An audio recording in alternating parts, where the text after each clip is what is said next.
இவத்தை கால் பண்ணுறான். இன்னைக்கு எப்படியாச்சும் சொல்லிடணுமே.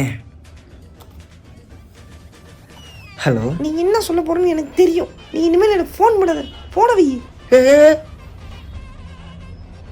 இல்லடா, நம்ம எதுவுமே சொல்லியாடா. அவளை கால் பண்ணி கட் பண்ணி விட்டா வேணான்னு. ஏதாவது பண்ணி முன்னேறணும்னு பார்த்தா அது சிரிப்பாக முடிஞ்சிருது. சுற்றி சுற்றி சிரிக்கிற சண்டா கேட்குது. பார்த்துக்கலாம்.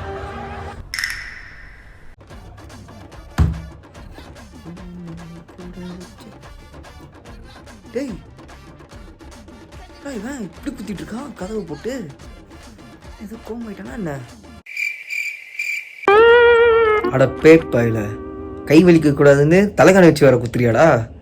இது ஏன்டா விளையும் சொல்லி மாளிகணும் நீ?